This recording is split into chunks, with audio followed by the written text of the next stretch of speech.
Hello everyone, good morning. चलिए बात करते हैं सेट नंबर 11 पर। ठीक है, आप सबको जय हिंद, वंदे मातरम, सलाम, नमस्ते, सत श्री अकाल, आदाब, गुड मॉर्निंग। पहला क्वेश्चन लेते हैं। इनमें से कार्य से बाहर विकास विधियों का कौन सा प्रकार व्यवहार को असंरचित समूह की बातचीत द्वारा परिवर्तित करने में सहायता करता है? ठीक है भैया। तो अनुकारक अभ्यास, संवेदनशील प्रशिक्षण, लेन देन संबंधी विश्लेषण या फिर सम्मेलन। संवेदनशील प्रशिक्षण आंसर आएगा हमारा बेटा। ठीक है, तो याद रखिएगा, संवेदनशील प्रशिक्षण द्वारा व्यवहार को परिवर्तित किया जा सकता है। ठीक है ना। यस। तो असंरचित समूह की बातचीत समझते हैं आप। असंरचित का मतलब क्या है? जिसमें संगठन का अभाव या संरचना का अभाव, ऐसा समूह है ना। संगठन या संरचना का अभाव होता है जिसमें। ठीक, ओके। देखिए अगला क्वेश्चन हमारा ये है,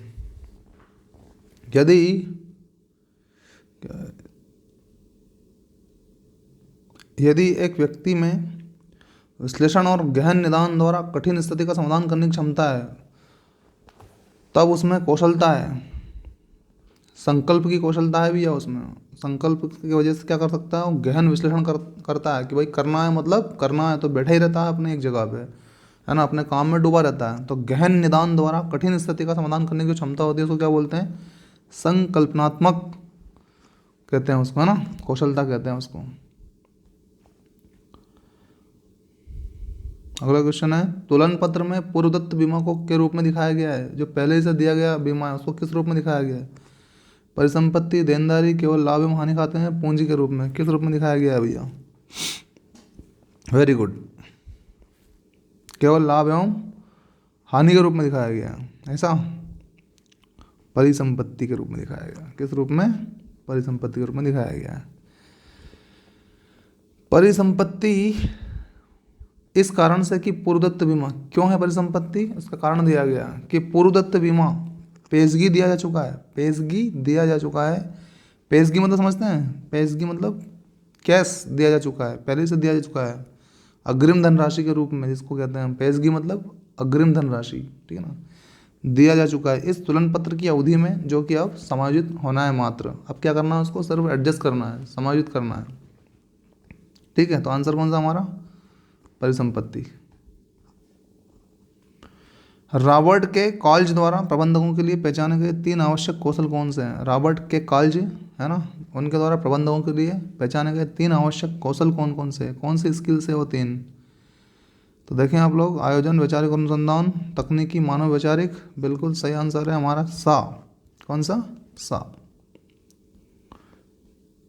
तकनीकी, मानव और वैचारिक 3 आवश्यक कौशल है जो रॉबर्ट के कॉल्ज द्वारा प्रबंधकों के लिए पहचाने गए हैं। जो एक मैनेजर होता है उनमें ये 3 आवश्यक कौशल होना ही चाहिए। एक व्यवसाय द्वारा लाभ या हानि को निर्धारित करने के लिए तैयार कथन कहलाता है। लाभ या हानि को निर्धारित करने के लिए जो तैयार स्टेटमेंट है वो क्या कहलाता है? स्थिति विवरण, लाभ या हानि विवरण। लाभ हानि के लिए लाभ हानि विवरण, और क्या? Right, okay, yes. एक व्यवसाय द्वारा लाभ या हानि के को निर्धारित करने के लिए तैयार कथन लाभ या हानि विवरण कहलाता है। ट्रायल बैलेंस कच्चा मिलान है, विवरण, लेखा, सारांश, बही खाता। चलो आंसर देख ही लिया आपने, तो ये लो। ठीक है, विवरण। ट्रायल बैलेंस क्या है? विवरण है। यह विवरण इसलिए है कि यह केवल इस जांच के लिए बनाया जाता है कि खाता बही में खतौनी ठीक से की गई है कि नहीं है। जो खतौनी होती है वो ठीक से की गई है कि नहीं है ना। खतौनी समझते हो? अरे जो पटवारी होता है कि नहीं होता है, उसका जो रजिस्टर होता है ना, जिसमें पटवारी जो है ना, हर काश्तकार, जो भी काश्तकार होता है, उसकी जोत का जो क्षेत्र है, प्रकार और जो लगान वगैरह इत्यादि लिखता है, वो खतौनी होता है। यानी कि पटवारी का जो बही होता है ना, पटवारी का बही खाता, वो बही एक तरह का, वो खतौनी। ठीक है, यस। तो आंसर समझ में आया, विवरण जी। अगला क्वेश्चन लीजिए, नेतृत्व के इनमें से कौन से घटक अधीनस्थों की भूमिका को स्पष्ट बनाते हैं? नेतृत्व के इनमें से कौन से घटक अधीनस्थों की भूमिका को स्पष्ट बनाते हैं? स्थिरता प्रदान करना, प्रेरणा, लक्ष्य की स्थापना या संसाधनों का उपयोग। लक्ष्य की स्थापना, डी आंसर। ठीक है ना। और अधीनस्थों की भूमिका को स्पष्ट बना देता है भैया। लक्ष्य की स्थापना यानी कि आपकी कंपनी का जो लक्ष्य है उसमें आपका जो अधीनस्थ है वो कितनी गहनता से, कितनी अच्छे तरीके से लगा हुआ है उसको पूरा करने में, है ना। तो लक्ष्य की स्थापना, लक्ष्य की स्थापना घटक अधीनस्थों को अधीनस्थों की जो भूमिका होती है उसको स्पष्ट बनाते हैं। एक वित्तीय संस्थान को व्यापार द्वारा प्रदत्त ऋण पर ब्याज का उदाहरण है व्यय का। ब्याज जो देंगे आप किसका उदाहरण है? व्यय का। खर्चा ही है ना उधर तरह का भैया। व्यय, एक वित्तीय संस्थान को व्यापार द्वारा प्रदत्त ऋण पर ब्याज व्यय का उदाहरण है। अगला क्वेश्चन है, निम्न में से क्या एक व्यक्ति को गतिविधि से जोड़ने के द्वारा भूमिकाओं के लिए व्यवसाय को सक्षम बनाता है? निम्न में से क्या एक व्यक्ति को गतिविधि से जोड़ने के द्वारा भूमिकाओं के लिए व्यवसाय को सक्षम बनाता है? आयोजन। जैसे कई सारी कंपनियां भैया वो क्या करती है? आयोजन करती है और लोगों को कंपनी की जो गतिविधि है उसके साथ जोड़ती है और उनकी भूमिकाओं के लिए व्यवसाय को सक्षम बनाती है ना। कि आप ऐसे ऐसे काम करो, ऐसी ऐसी भूमिकाएं निभाओ, आपका व्यवसाय, आपका बिजनेस सक्षम बन जाएगा इस तरह से। तो आयोजन इसके लिए बहुत महत्वपूर्ण है। निम्नलिखित में से कौन सा एक संगठन के प्रबंधन स्तर की प्रणाली का प्रमुख उपयोग है भैया? संगठन की जो प्रबंधन स्तर की प्रणाली जो होती है उसका प्रमुख उपयोग है। देखिए, मध्यम प्रबंधन की निगरानी, नियंत्रण, निर्णय और प्रशासनिक गतिविधियों को समर्थन प्रदान करना। बिल्कुल राइट आंसर। ठीक है। मध्यम प्रबंधन की निगरानी, नियंत्रण, निर्णय और प्रशासनिक गतिविधियों का समर्थन करना संगठन के प्रबंधन स्तर की प्रणाली का प्रमुख उपयोग है। व्यापार की कुल वर्तमान परिसंपत्ति 4 लाख रुपए एवं वर्तमान देनदारियां 2 लाख रुपए। वर्तमान अनुपात क्या है? अरे यार इतना सरल सरल क्वेश्चन पूछोगे तो कोई बता देगा, 2:1 और क्या है ना। ओके, हाँ भाई कैसे है तो ये अगर पूछना है आपको तो कमेंट बॉक्स में कमेंट कर दीजिए, मैं इसका सॉल्यूशन अगले सेशन में लेकर जाऊँगा। ठीक है, ओके। अरे यार इतना तो याद होगा आपको, गणित के दिग्गज लोग हैं तुम सब लोग। हाँ, अगला क्वेश्चन है हमारा, में लगातार पुनः क्रय और विशिष्ट ब्रांडों के लिए प्राथमिकताएं शामिल है भैया। किसमें? ब्रांड निष्ठा में। ब्रांड की निष्ठा जो होती है ना उसमें लगातार पुनः क्रय और विशिष्ट ब्रांडों के लिए प्राथमिकताएं शामिल है। पूंजीगत व्यय बजट के उद्देश्य, जो पूंजीगत व्यय का जो बजट होता है उसका उद्देश्य क्या होता है? व्यय अनुमानित करना, पूंजी योजनाओं का निर्धारण करना, प्रत्येक परियोजना पर प्रतिफल की अपेक्षित दर की उपेक्षा करना। यस, सही आंसर हमारा। ठीक है ना, प्रत्येक परियोजना पर प्रतिफल की अपेक्षित दर की क्या करना है? प्रतिफल की अपेक्षित दर की उपेक्षा की जाती है इसमें, अपेक्षित दर की उपेक्षा करना। पूंजीगत व्यय बजट के उद्देश्य प्रत्येक परियोजना पर प्रतिफल की अपेक्षित दर की उपेक्षा करता है भैया। बस, बीसीजी मैट्रिक्स का आविष्कार इस वर्ष में किया गया था? 1970s में ही किया गया था भैया। ये लो, बीसीजी मैट्रिक्स का आविष्कार। यदि उत्पाद या सेवा का वास्तविक प्रदर्शन से अधिक अच्छा होता है तो ग्राहक होता है तो खुश हो जाता है भैया। खुश मतलब प्रसन्न हो जाता है ना। यस।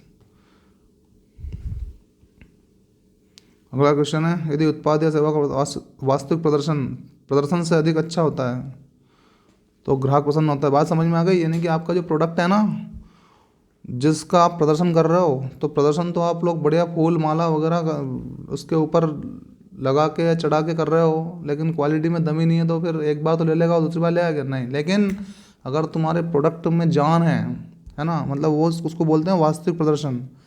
तो जो आपने प्रदर्शन कर रखा है ना उससे भी अधिक माना जाता है वो, और ग्राहक आपका क्या हो जाता है? खुश हो जाता है। संगठन के लक्ष्यों को प्राप्त करने के लिए योजनाओं और कार्यनीतियों को लागू करने हेतु जिम्मेदार है मध्यम स्तर के प्रबंधक जिम्मेदार है, और कौन? लागू तो वही करते हैं मध्यम स्तर के। ठीक है ना। यस, तो मध्यम स्तर के प्रबंधक संगठन के लक्ष्यों को प्राप्त करने के लिए योजनाओं और कार्यनीतियों को लागू करने हेतु जिम्मेदार है। ओके, निम्न में से एचआर की कौन सी भूमिका अभिलेख संभालने और कानूनी अनुपालन को शामिल करती है? एचआर, कंपनी का जो एचआर होता है उसकी कौन सी भूमिका अभिलेख संभालने और कानूनी अनुपालन को शामिल करती है? भैया प्रशासनिक विशेषज्ञ है ये, प्रशासन का क्या है, ये विशेषज्ञ, ये वाली भूमिका होती है उसके अंदर। तो अभिलेख भी संभालता है और कानूनी प्रक्रियाओं को भी संभालता है ना। अगला क्वेश्चन है, निम्न में से कौन सा विकल्प एक संगठन के कर्मचारियों को प्रकट करने और उन्हें लागू करने की क्षमता होगी भैया? सामर्थ्य, सामर्थ्य या शक्ति जिसको हम कहते हैं, है ना, राइट। प्रेरणा का सिद्धांत जिसने तर्क दिया कि व्यक्ति की जरूरतें 5 स्तर पदानुक्रम करती है कहलाता है। पदानुक्रम समझते हैं आप? पदानुक्रम को हम पद सोपान भी कहते हैं, है ना। यानी कि वस्तुओं का एक ऐसा विन्यास है जिसमें वस्तुएं एक दूसरे के सापेक्ष ऊपर नीचे या समान स्तर पर रखी जाती है। एक दूसरे के सापेक्ष रखी जाती है क्या? वस्तुएं ऊपर नीचे हो सकती है या समान स्तर पर हो सकती है, उसको बोलते हैं पदानुक्रम, है ना।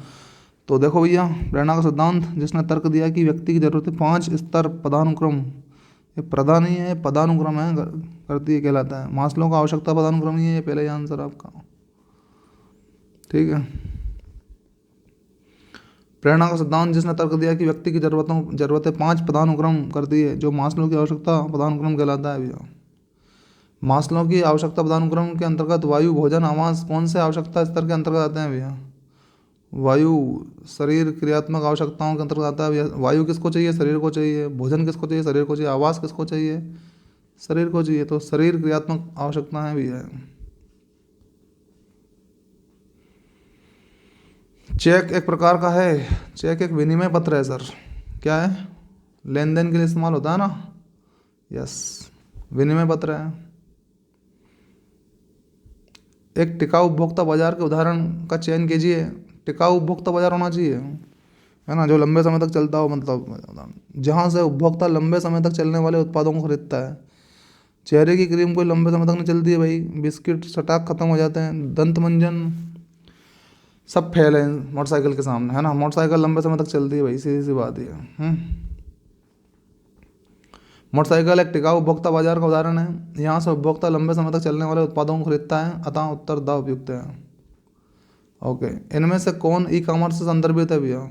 ई कॉमर्स से संदर्भित है, देखो भाई 4 ऑप्शन है आपके सामने। एक, सफल इंटरनेट आधारित उद्यम में शामिल गतिविधियों की पूर्ण व्यापकता। कर्मचारियों की विभिन्न श्रेणियां जो कि जाति नस्ल के आधार पर विषम है। व्यावसायिक संक्रिया जो लेन देन इलेक्ट्रॉनिक तरीके पर आधारित है, बिल्कुल एक व्यावसायिक प्रक्रिया जो लेन देन किसके माध्यम से की जाती है, इसमें इलेक्ट्रॉनिक तरीके से की जाती है, इसको बोलते हैं ई कॉमर्स, ठीक है ना, यस। लोगों का समूह जो समान कौशल रखता है, लोगों का समूह जो समान स्किल्स रखता है, वो समान ज्ञान, उपकरणों और तकनीक का प्रयोग करते हुए अपना काम करते हैं। ये सभी लोग समूह में काम करते हैं। ऐसे समूह को हम क्या कहते हैं? ऐसे समूह को हम एक विभाग कहते हैं, एक पूरा डिपार्टमेंट, एक कुछ लोगों का डिपार्टमेंट हो जाता है जिनको समान काम सौंपे जाते हैं, है ना, एक विभाग है वो। एक विभाग